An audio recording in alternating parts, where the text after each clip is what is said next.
Hi guys, it's Tao from Shine Bright Design, and today we are doing a commentary progress journal. That's what I'm going to call it. And I'm doing these now because I feel like, as well as a time lapse, you guys maybe would enjoy hearing my commentary or journal feedback on my work. And I think it's a really great way of understanding the mind of the artist. And just to see what's going on through my mind as I'm doing my works. So I'm doing this piece from Inkling, and I call this The Girl and Her Bluebirds because I don't actually know what each title of each page is. But here I'm applying pen pastels with some soft tools. Now this is like the first piece I've done in pen pastel in over a year, and I feel like I've really progressed in terms of pastel work and pencil application. I've really developed my skills over time, and I think it was because I kind of took some time off pastels and focused on my pencil work. And now that I'm back into pastels and my pencil skills have improved, the combination of the two have really shown a sense of growth. So I'm using a range of pastel colors, and I basically start from light to dark spectrum, and I feel like going through it this way is the smartest because I have more control whether I make mistakes. And if I went from dark to light, I don't really trust myself right now to have that instinct with pen pastels, because this really is my first piece in over a year doing work in pen pastels. So, it's just me just kind of getting into the rhythm with this piece. So I'm not used to pen pastels yet because this is the first piece, and I'm just, having a feel for it. Just feeling for the artist's instinct, if you get what I'm saying. So when I was doing this, I really wanted a warm toned skin, and I had this feeling of bluebirds.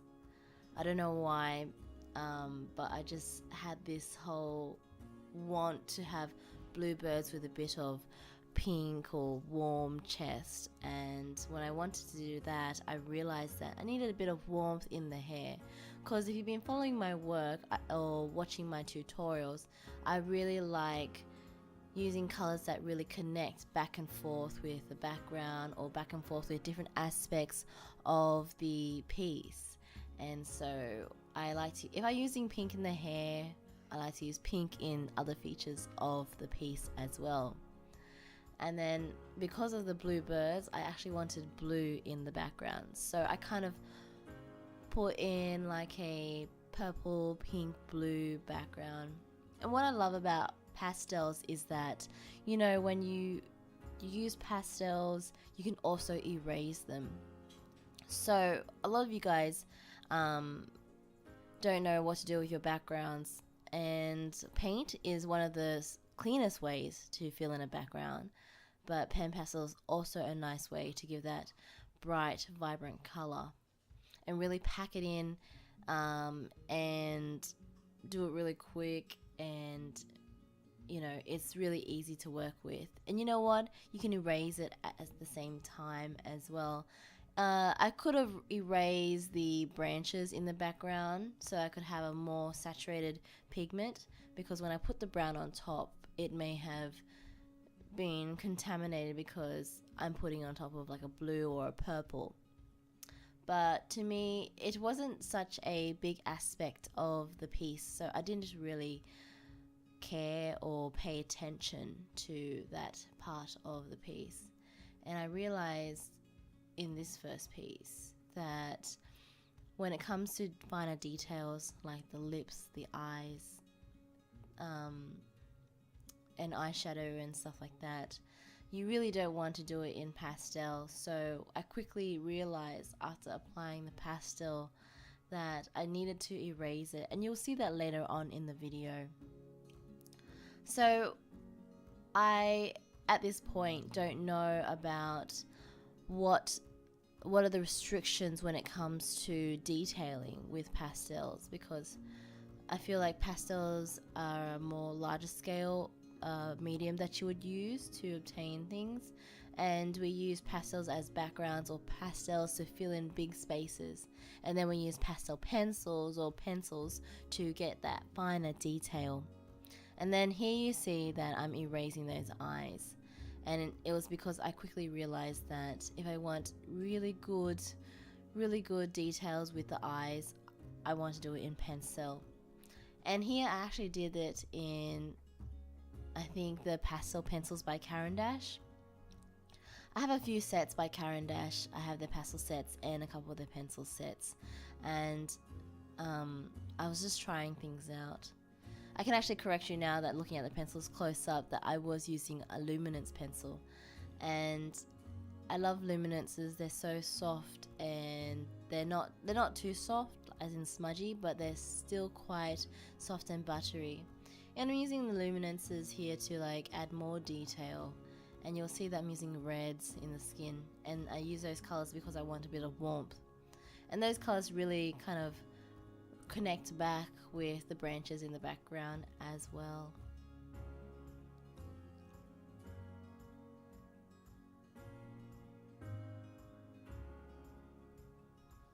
So this is the first commentary I've done in a long time, and I feel like I want to talk the whole way, but I also don't want to distract you guys from really appreciating the whole process. So as the first video, I'm just going to explain to you guys where I need to explain, and other times you can just enjoy it.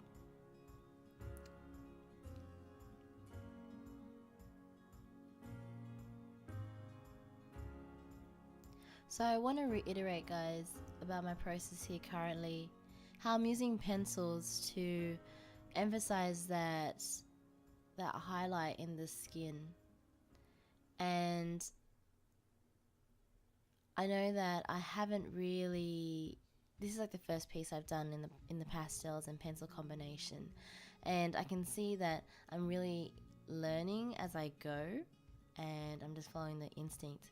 I've seen a lot of other people's works, and their skin is so much more soft and blended, whereas mine is more textured. We're using the pan pastel as a background color, as a base, and I'm not using it in a sense to create that softness and that blur.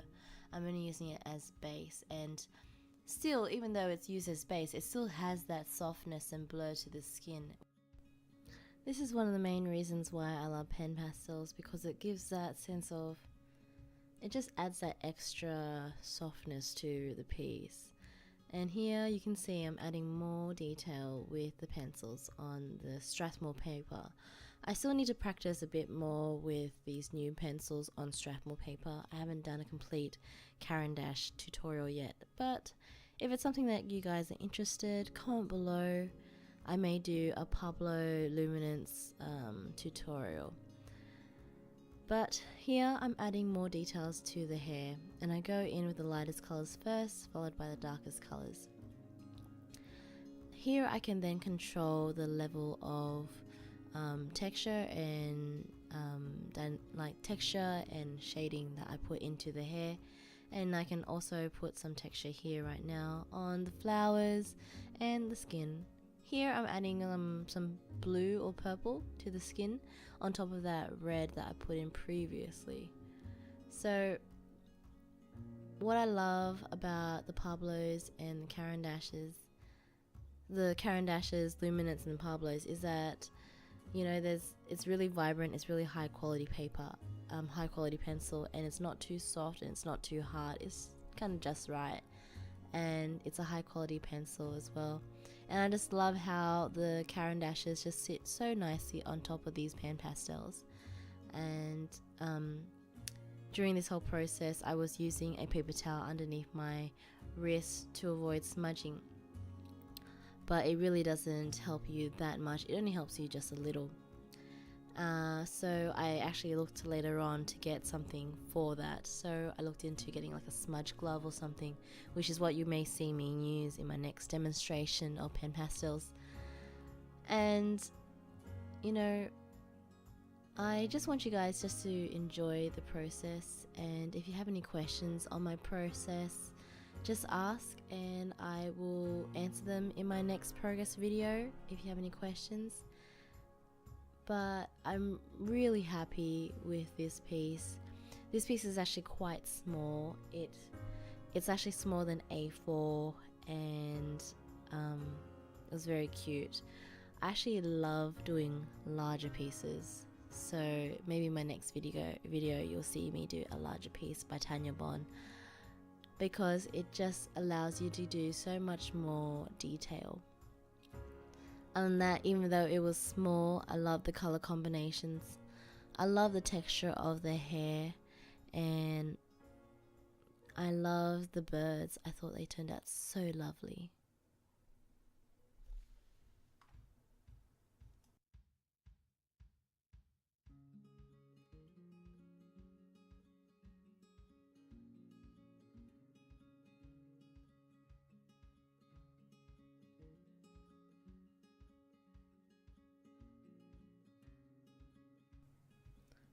One of the main points that I like to address with using, well, one of the positive things about using pen pastels is that it really reduces, one, wastage of pencils, and two, it's reducing the strain on your wrists.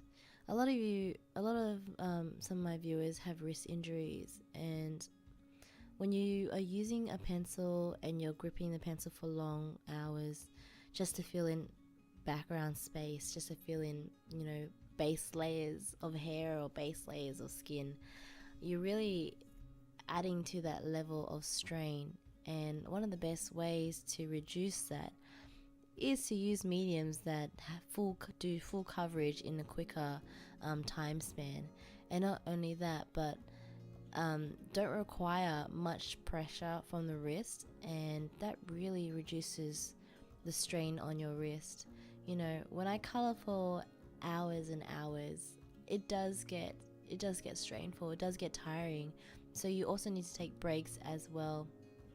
And what I love about this piece is that pen pastels and pencils, I can use my Posca pens on top, and out of all the markers I've used and gel pens, I find Posca pens the most easiest markers to use on your works, because they apply to any surface. Like the pen pastels are like, they're pastels, they're dusty, but even though the pastels sort of dry in a way like paint, where you can apply pencils on top, the pen pastels take to the Posca pens as well, and you can even put the pencils on top of the pen pastels. I use the pencils to do that shadow, that highlight, and that detail, where the pen pastels just do the base. I really loved doing these birds, by the way. Using darker pencils, I was able to do details with hatching method, and that's what I really love lately. I don't usually do the hatching method, but lately I've been using it to create texture on fur, feathers, and I find it so beautiful. Normally when I do fur though, I always use a solvent to soften it, and then I add more details on top once the solvent's dried. But because we were working with pastels, I was very limited to, I really didn't want to use liquids like solvents, because I was concerned that it would ruin the color of the pastels. I've been playing a lot with fixatives and pastels. I know that when I put a fixative on my pastel pieces, it does change the color because it wets the pastel, and that's something that you have to be concerned about. So when it comes to framing my work, I always frame it behind a glass. I don't just put a frame on it, and it still looks nice. But I'm still playing up with what type of fixatives I want to use, because I don't want to distort or change the color of my pastel pieces. And when you create beautiful work, you really don't want to test fixatives on new work or work that you love, in case it changes color. So I'm still trying to figure out and do some research on what fixatives are best on top of pastels.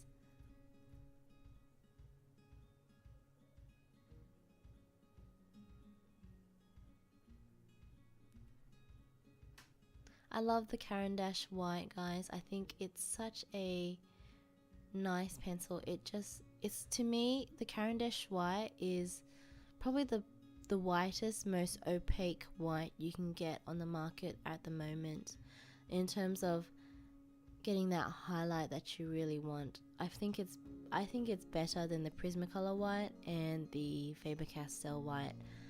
It's just so opaque when you apply it to any work. If you have, what's your favorite white? Comment below and tell me. I would love to know. So I'm adding more colors to the cherry blossoms and the clothing just to give it a bit of more dimension. I think at this point I wasn't really focused on putting detail in the cherry blossoms, but rather I wanted to kind of saturate the background as much as I could and, you know, give it that softness to the flowers in the background, really focusing on the foreground, which is the birds and the female figure, and just still going in with those hatching methods to create fur. I was very careful and strategic where I placed my first strokes as well, being strategic where you place your whites and your darker colors, because you know you wanted to not put shadow and depth in the wrong areas. Here I am placing Posca Pen on top of the necklace and the clothing. The reason is because we are working with pastels. I know that paint doesn't adhere to pastel that well because it is a dry medium. So what I did was I went on top with my Posca Pens to create that base, and then later on you're going to see me place my Finetec watercolor paint on top, and that paint will adhere to Posca Pens.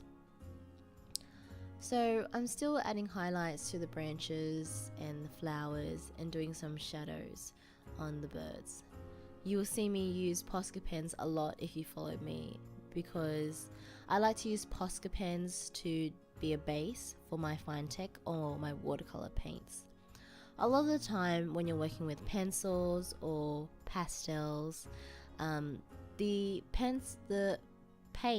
watercolor paints, whether they're metallic or just normal paints, they won't stick to burnished, smooth colored pencil or smooth or pastel, because it just won't stick because it's dry or it's too smooth. So what I did was, using a paint marker, it's easier for it to adhere. And see, now you can see me putting on that Finetec watercolor paint and it will stick there. If you've been following me for a while, you'll see in my other videos that when you put Finetecs onto pencil, it kind of pulls together because it's so smooth. Whereas when I use a Posca Pen first, it adheres so much more nicely to the surface. I love using metallic paints to create a highlight. It just adds it a bit of distinction, and it's a bit extra, but I'm very extra sometimes, guys, with my work. I just like to give it a bit of something, you know. So I basically use the watercolor Finetecs in the different colors of the gold. This is the original palette that they created. It's a really beautiful watercolor palette, and I just use different shades of gold to create shadow. And there you go, guys. I hope that you guys have enjoyed this time-lapse tutorial commentary. If you have any questions, comment below, and follow all my social channels in the description below if you haven't. Thanks for your support, guys, and I'll see you around next time. Bye.